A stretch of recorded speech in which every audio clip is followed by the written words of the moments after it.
take one. Gotcha. Well, good evening, gents, and welcome back to another Journey Share or member interview, as I call them. And tonight, I'm very excited to have our guest with us tonight from another one from WA. Got a lot of members over in WA. But Dale, now it's Briener. Is that right, Yes, Dale? that's correct. Briener. So Dale, now you joined Dale pretty much at the start of this year, wasn't it? Yes, it was. It was around about mid to late January this year.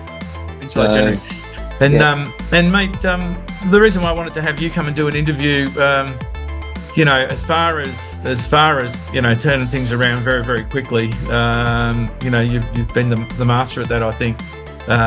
From a combination of doing the content and having some great chats and doing some good coaching, you've made a lot of progress in that area. But I suppose the first question is for our listeners is, I suppose, paint a picture of where you're at sort of before we touch base with each other. Okay, so I won't draw on. No, you don't have to go into too much detail. Yeah, there's a lot, as you know. But to put it into context, I'd had a lot of pressure from very heavy financial situation, separation, and lingering work. So I copped it through COVID, and then the oil and gas industry's been a real struggle to sort of come back to life and find its place again amongst things. So all that sort of was adding up to a bit of a perfect storm, and I was allowing my mind was starting to see things that were not was what was actually in front of me. I wasn't able to put things into context. I wasn't thinking things through properly.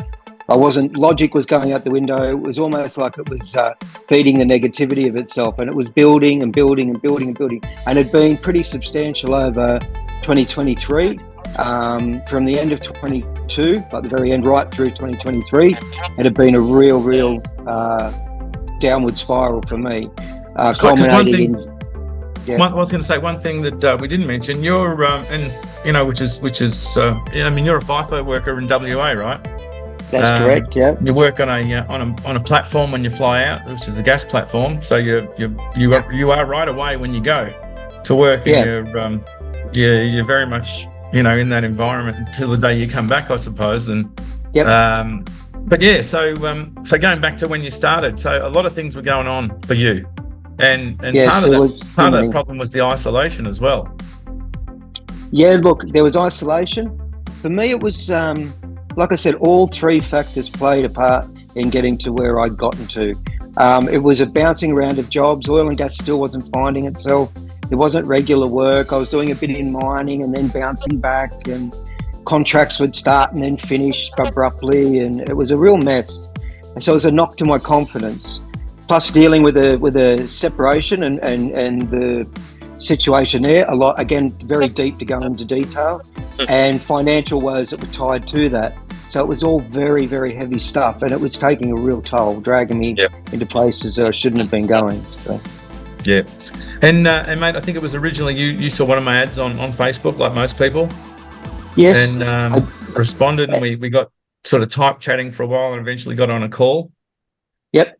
That end, I've had Matt O'Brien, which is a previous guy that worked with you. That's right. And Matt said, I think he'd really do well to actually talk to Charlie.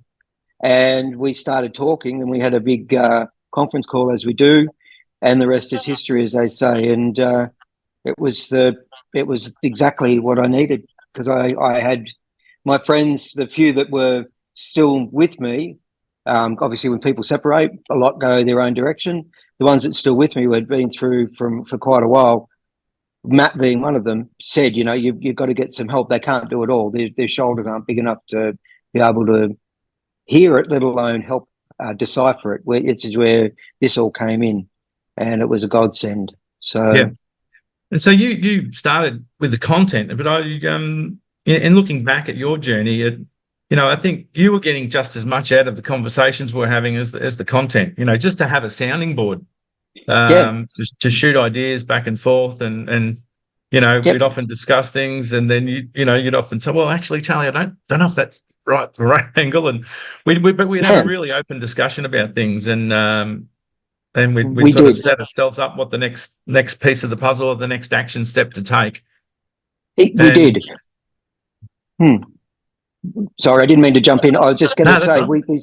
we certainly did, and I think within those conversations, some of them, of course, the earlier ones were a lot longer, but as we've gotten further down the line, like you know, I still check in usually twice a month. I'll give you a call and just say, "Hey, this is where I'm at." I'll give you a running update. Mm, I'll tell you where I'm at, as much as a sounding board or a sense check as anything else. But what I got out of it was when I spoke to you at length, you would hear me out, interject with ideas and everything, but eventually it was me finding the path and you're sort of using it as a guidepost to go, maybe not so much over there, a bit more over here. And then you'd give a bit of background as to why. And that was invaluable. That sort of stuff, friends and that couldn't really give it. They were at a loss to be able to decipher that, where you were right on the money because you have the background to be able to do that. So yeah. And mate, it was so you're working through. Obviously, you're getting your relationship back on track. You had bridges to build there. Obviously, you had your lot going on with your finances, and then even a place to live. You had to move as well. yes, yeah, that's correct. So that my financial situation ended up having to result in bankruptcy, and that's due to the ex-partner forcing my hand in steps that I had to take. I couldn't sell the property. I couldn't do anything, as we know. Um, I had no choice. I was living with my new partner, that was where some of the problems were lying. I was felt like I had my hands tied behind my back. It's not my place. I couldn't speak up.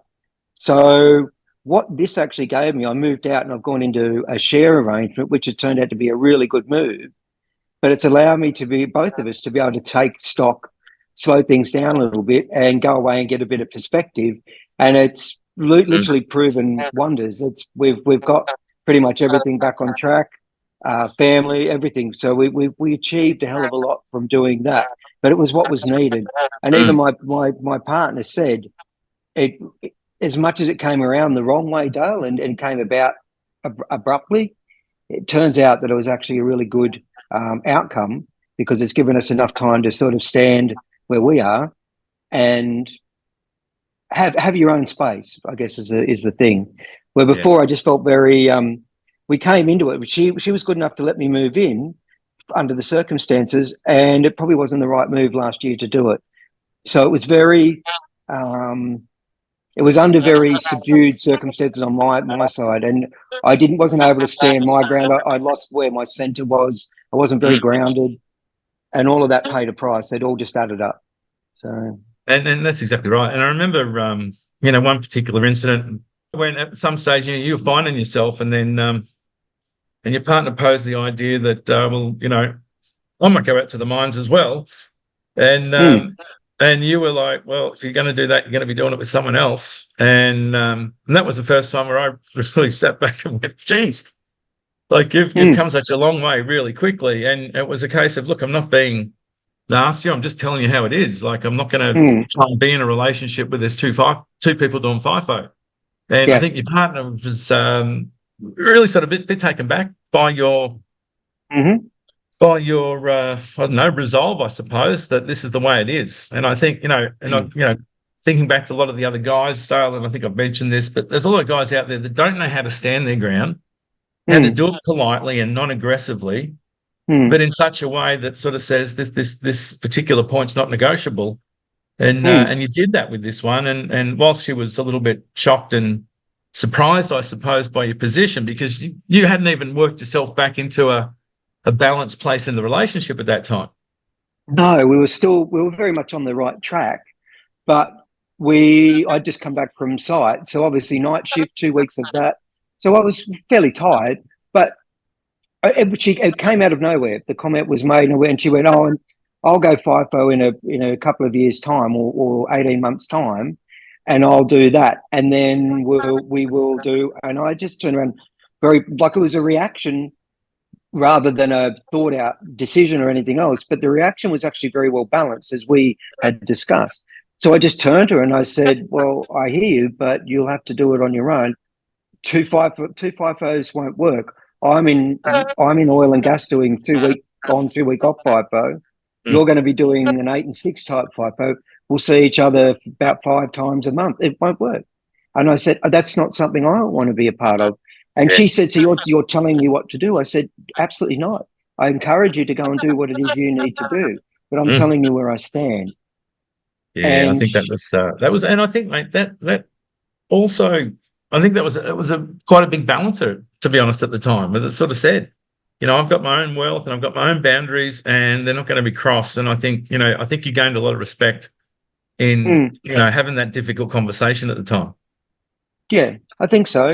And we've broached on it again a couple of times. I said, look, it was the way that it was brought to me, Rage. Number one, it was, I'm going to. It's like, well, hang on, this affects us, not just you, us.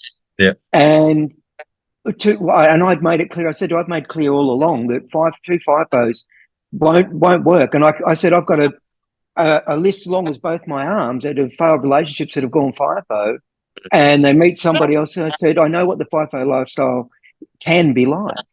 So, especially for women. So I said, for me, it's a firm no, because of these reasons. Like, I know what it'll bring. I've made it clear before, and I'm not telling you what to do. I can't do that. That no man or woman can tell someone what to do, but I can influence and I can tell you where I stand.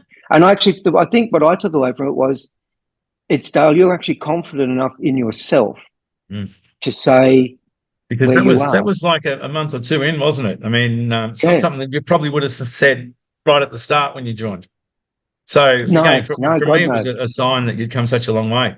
And Dale, with the things that you've learned within the program, did you find any of it difficult? Yes, not difficult. No, actually, very revealing is the way I would describe it. The presuppositions and the likes there, it's very well written in easy to understand terms, but they're very clear on what the points are.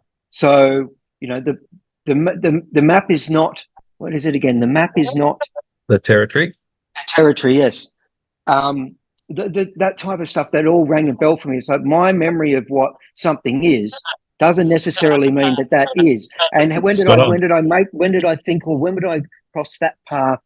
And it was 10 years ago. And you go, well, is that the reality today? And so forth.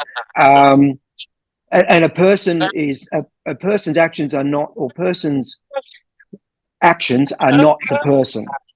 So yeah, people are not their behaviours. Yeah, exactly. And I remember going through that, and that was probably the one that's struck home the most. If you remember the situation and what I was dealing with, without elaborating all of it on here, but that was one that really rung home for me, because people make silly decisions, but like you said, most people are making them with the best of intents, or with the intent not to hurt or harm.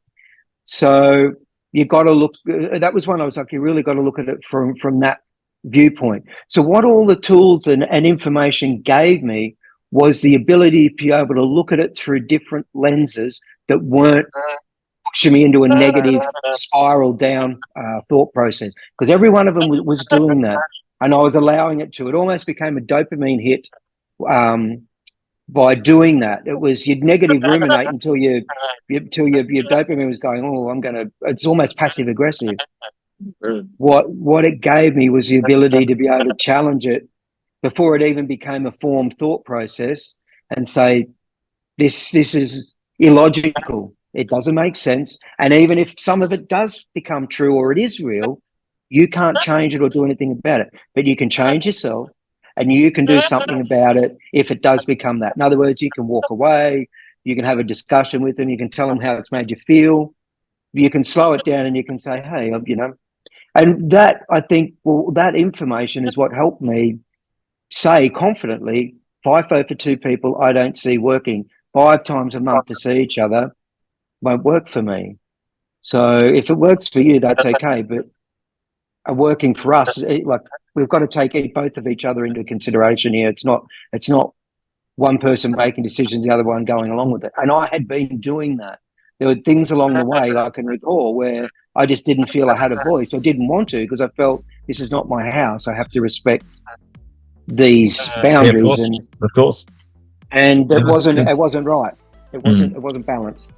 Yeah, cool. And mate, you're back out, heading off tomorrow. Yeah, was that right? You said. Yep, that's correct. Back Yep, on. I've got a few things So you're to do. 2 weeks on, 2 weeks off, isn't it? That's correct. Yep. Yep. Okay. And I suppose finally, mate, relationships going well. Your finances, that's slowly starting to unravel itself and will in time. Yes. And so, the bottom line is that things are in a much better state now, on where you're traveling these days. Very much so. I actually gave a description to a friend a couple of days ago about what I felt or how I felt it was. I said, for a very long time, I feel like the ships have all been sailing in, before the race at the Sydney to Hobart, they're all sailing in different directions, jostling for position at the line. Yeah. I said, I feel like all the ships and the boats are facing the start line now. The firing gun's gone and we're sailing. So all my things are heading in the one direction now. They have purpose. Now it's a matter of which one's getting to where and when, and we'll see what comes as the year progresses. But we're heading in the right direction. Mate, you're coming home with a wet sail, so to speak, from where I stand. So, mate, finally, any advice? Anyone out there sitting on the fence? Should I join there? Should I look into it? What would you be advising? I would say hands down, it shouldn't be. Don't second guess yourself for the outcome and the positivity and the benefit you'll get from doing it.